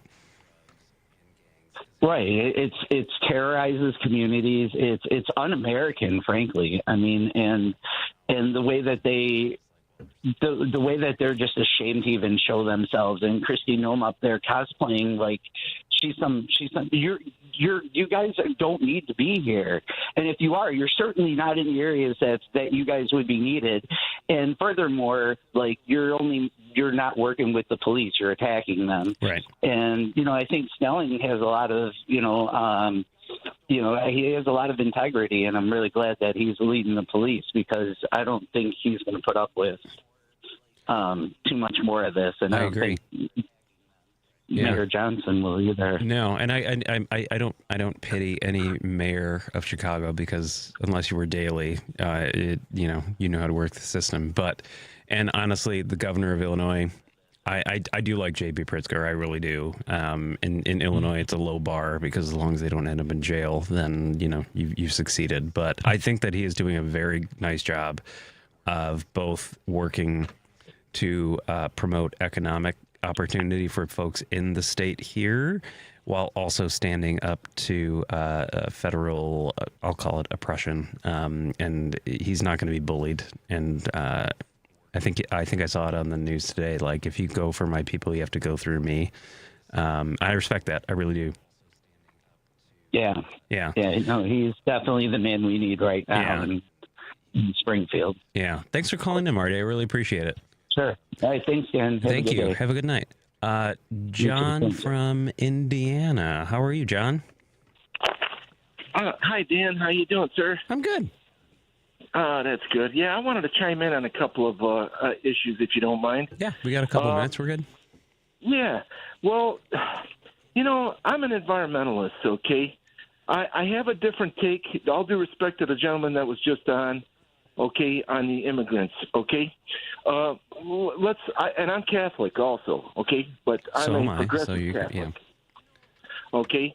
And I believe in birth control, and I believe a woman's right to choose, okay? Mm-hmm. The problem with Central and South America is there's a population explosion because the Catholic Church, my church, is against any form of birth control.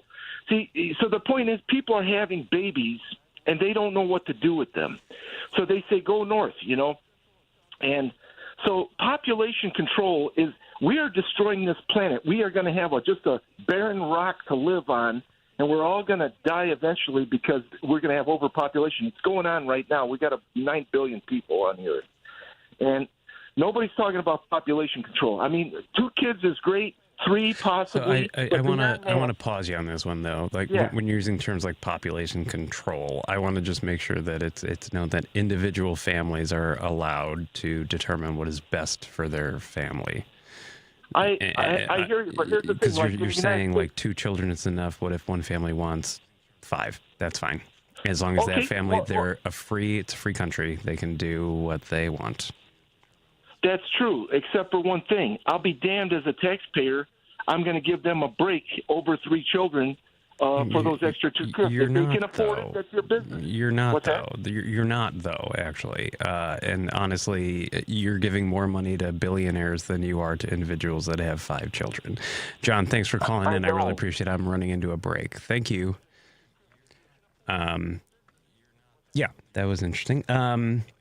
No, so we're going to go to a break here in a minute, or in a couple minutes here, but I do want to, because I always run out of time at this, so I just want to say that you can always call into our Credo mobile line, 773-763-9278. And if you do want to listen to Patty's show on the regular, you can listen live weekdays 5 to 7 here on 820 AM WCPT, or tune in. And heartlandsignal.com, you can access that, I know this for sure, anywhere in the world, because I accessed it in like 6 different countries.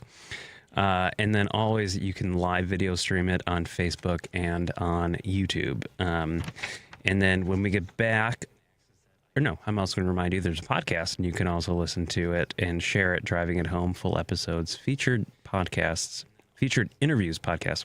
They're both available on Spotify, Apple Podcasts, TuneIn, iHeartRadio, YouTube, and Amazon.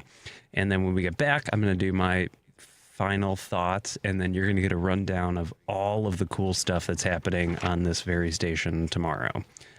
So this is Dan Schaefer filling in for Patti Vasquez, driving it home. We'll talk to you in a minute. Joan Esposito, live, local, and progressive. Very happy to welcome John Fugelsang back to our airwaves. Joan, I love CPT so much. I've had so many good times at your studio, and I just want to thank you for what you do. I think what you do is just so smart and so positive and strong and moral, and you model for these liberals how to do it with intelligence and guts. Always intelligence and guts. Joan Esposito, weekday afternoons 2 to 5 on WCPT 820. Kane County Democrats invite you to their annual fall fundraiser on Thursday, October 23rd at the center of Elgin from 6 p.m. to 8 p.m. Invited guests include Governor J.B. Pritzker, Lieutenant Governor Julia Stratton, U.S. Senator Dick Durbin, U.S. Senator Tammy Duckworth, Representative Raja Krishnamurthy, Representative Bill Foster, and Representative Lauren Underwood. Tickets include light food and cash bar. Table of 10 and sponsorships include full-page color ad in the program book. Individual tickets only $40 each. Couples are $70. Families are only $100. We need you to support the Kane County Dems for all the important elections coming up in 2026. Tickets can be purchased at kanedems.org. Kane County Democrats annual fall fundraiser, Wednesday, October 23rd, 6 p.m. to 8 p.m. at the center of Elgin in Elgin. Sign up today at kanedems.org.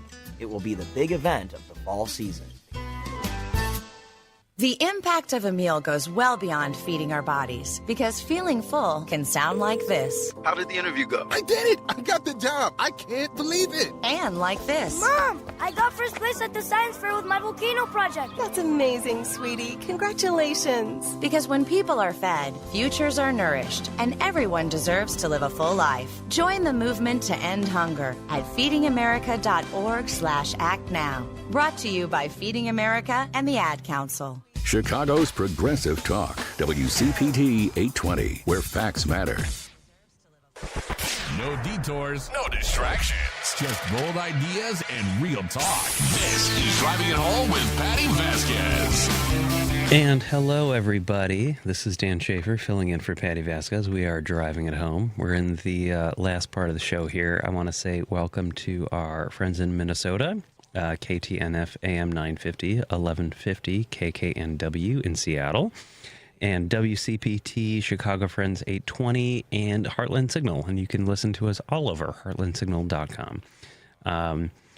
Lady B and I were just chatting about this a little bit, and I do appreciate everybody that calls in to Patty's show, not mine, and I don't want to alienate any of Patty's listeners, but it was interesting that certain individuals are on the mindset of having to support families and children and things of that. And we were just talking about during the break about how like things like Medicaid and WIC and stuff like that are on the line, and we're essentially cut with the big garbage bill. I'm calling it the big beautiful bill. And now the government shut down, so there are families that may not have the resources to, I don't know, feed your children or buy diapers for your children. And again, I respect all the callers that call in. We can disagree, and it was largely respectful. But in this country, we actually give more money of our tax dollars to billionaires than we do to individuals that actually need it. And so I just want to make sure that we remind ourselves of that, especially we are in a government shutdown. The reason we are in a government shutdown is because Democrats are wanting to make sure that individuals will not see their healthcare premiums double or even triple, right? So in some cases, individuals that are making $80,000 a year, $90,000 a year, their premiums could go up to $25,000 per year, depending on the size of your family, if these subsidies are not included in this continuing resolution bill that is currently being held up by Republicans, because Republicans control all three branches of government. And Patty said this, and I just want to make sure that everybody knows that. And it's literally just having the security of if you have to go to the doctor, if you have to go to the hospital, if you have to have a procedure, you're going to have the subsidized premiums, and then you have a copay or deductible or, but that's what Democrats are holding out on because it's necessary. And Amy Klobuchar has been really good about this. She said that one of her constituents who is a farmer, also we have to bail out the farmers because of the tariffs, even though we're allegedly giving $20 billion to Argentina, who's negotiating with China to buy soybeans from them and not our farmers. One of her constituents is saying that their premiums are going to go up 300%. How is that even a thing, right? So everyone is like, this is Democrat shutdown. No, I was like, number one, Republicans control all three branches. And so this shutdown is a Republican shutdown. And Donald Trump, in his own words, said it is the president's fault if there is a government shutdown. His own words. And it said that then you are a weak leader, which I would agree with. But yeah, so that's that. So we're on day 8 of the shutdown, the Republican shutdown. They could do this. They could suspend Senate rules in a heartbeat and pass this garbage CR bill if they wanted to, but they're not, because all of their constituents are going to see their premiums go up in the red states, and that's why they're not. And that's why you're seeing Marjorie Taylor Greene break from her Republican, because she's like, oh, this is not good. Yeah. So I applaud the Democrats for doing it. I think that Donald Trump, the art of the deal. He's a terrible negotiator. He probably doesn't even know what's going on. All right, so we're gonna do this because I always forget and then I get yelled at. So tomorrow morning, tomorrow on Choose Views, we have Michelle Peltier will be in for Richard Chew, and she's got some cool guests. Randy Weingarten, president of the American Federation of Teachers. That's going to be a good conversation. Tune in for that. Justin J. Pearson, Tennessee State Representative and newly announced candidate for Congress in the 9th Congressional District of Tennessee. Choose Views is on weekdays from 6 to 8 a.m. Central on WCPT 820 a.m., the Heartland Signal website, and tune in YouTube and Facebook. I also listen to him when I'm in the shower. Then we also have Joan is back. So live, local, and progressive, Joan Esposito is back, and her guests are Michigan Congresswoman Haley Stevens, Lisa Graves, award-winning investigative researcher and author of Without Precedent, How Chief Justice Roberts and his accomplices rewrote the Constitution and dismantled our rights. And also a YouTube content creator and podcaster, Adam Mockler. So Joan Esposito, live, local, and progressive, weekdays 2 to 5 p.m. Central on WCPT, also heartlandsignal.com, and tune in. Then we've got Patty's back, driving it home. Comedians Nick Griffin and Jimmy Tingle. Reed McCollum, chair of the Democratic Party of DuPage County, really cool guy. Ellie Krug, transgender activist, author, lawyer, and host of The Illegal Trans Woman on KTNF AM 950, the progressive voice of Minnesota. Her new book is Being Ellen, A Second Chance at Life. And then we've got, looking at time here, we're good. Another shout out, Tom Hartman, again, tickets for the October 15th Labor Panel, still available. And it's 3 to 5 p.m. Wednesday, October 15th. And the Patty Show you can get on our podcast, Driving It Home, full episodes, and featured interviews podcast, which they are both available, Spotify, Apple Podcasts, TuneIn, iHeartRadio, YouTube, and Amazon. Lady B, how are you doing today? I'm hydrated. Good. I was telling you during the break, you can chime in anytime you want. Thank you. I was bothered by that last caller about him. As was I. Saying controlling how many kids. Controlling population. Yes. Population control. Yes. Come on now. I agree. I have 5 kids. I raised them. Yes, it took a village. My mom helped me. Thank you, Mommy. I appreciate you. You know. Yeah.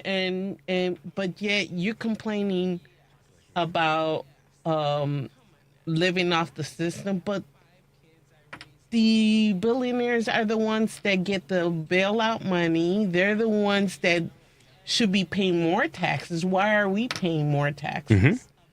You know, which that bothered me a lot. And I'm like, huh? I always say, who are the first ones that the capitalists run to when they need money? The government. The government. So right? you privatize the profits, you socialize the losses, right? So like when the auto industry was going under, they ran to the government. When the banking industry and the mortgage industry was going under, they ran to the government.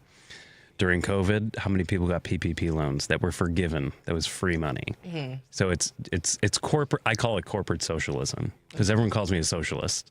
I call it corporate socialism because they love to make the money, but when they get into a bind, they run for the bailout. Yeah. And that's it. However, when we run into a bind, we're told that we need to buy less groceries and balance our budget better.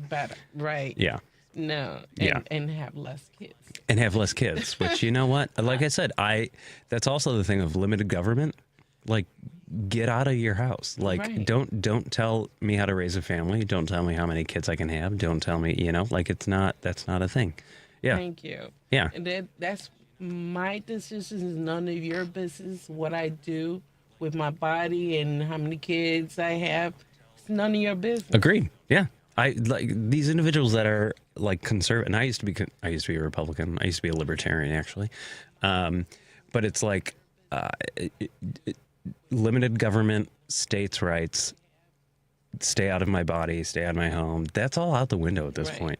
Like states' rights, we're literally being invaded right now. Yes. Like, so what is states' rights at this point, right? And when they did the abortion bill, when the Supreme Court overturned it, they said kick it back to the states because it's the state's decision. How is that not the case here when we're deploying ICE and everything to other states without the state's approval? It's all broken. It's all a broken. I forget to call it, but it's a broken system. It is. It totally is. Yeah, yeah. And I feel for you. I really do. I don't know what's going on. I mean, the one thing I would say is, number one, hydrate. Yeah.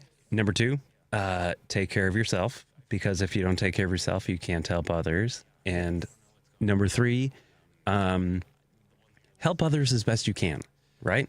Exactly. If you have to do something and maybe step out of your comfort zone, like I've been door knocking. I don't like door knocking. I ring the doorbell and I'm like, please don't answer. Please don't answer. Please don't answer. But I've been forced to do it by my older woman, who I love, and whatever she says, I do.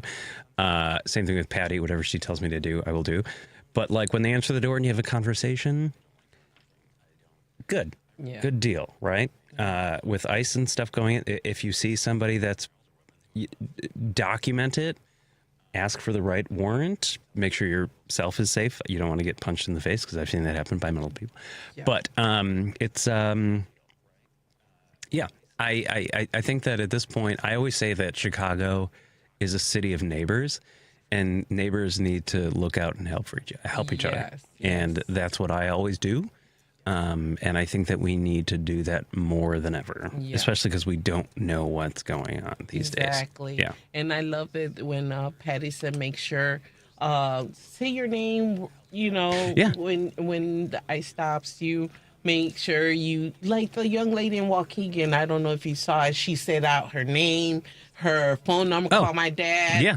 Yeah. Yes. Because God forbid, this person is a mother or father and their kids are at school and somebody's not there to pick them up, and then what's happening, right? Exactly. Yeah. Because I don't know where they're taking nobody. These people. I mean, I don't even think the government knows where they're taking them. They're just dropping them in places because this is not a well organized thing. It's a garbage system. I do say that I think that we do need to fix our immigration system. This is not the way to do it. Yeah. Not the way to do it. Right. All right, we are wrapping up here. I do want to say that Rick Smith is up next. He is here weeknights, 7, and the Politics Bar with Jody Hamilton and Sean Smith. I love Jody Hamilton. Sean Smith Pierce, weeknights, 8 at 9 o'clock brings you the Matt McNeil Show from Minneapolis. So there's plenty more programs for you guys to listen into. Thanks so much for tuning in. You guys take care. Dan Schaefer filling in for Patti Vasquez.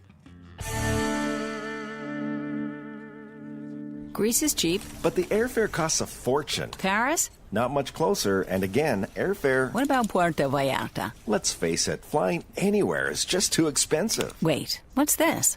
Low-cost airlines. With one call to low-cost airlines, you'll drastically slash your travel costs. We're talking insanely low airline prices to any of your favorite destinations. Where would you like to go? London, Rome, Costa Rica, Australia? Wow, that's cheap. So why wait? Call now to learn how crazy cheap it is to fly anywhere in the U.S. or international. Our prices are so low, we can't publish them. The only way to get them is to call to instantly hear the most amazing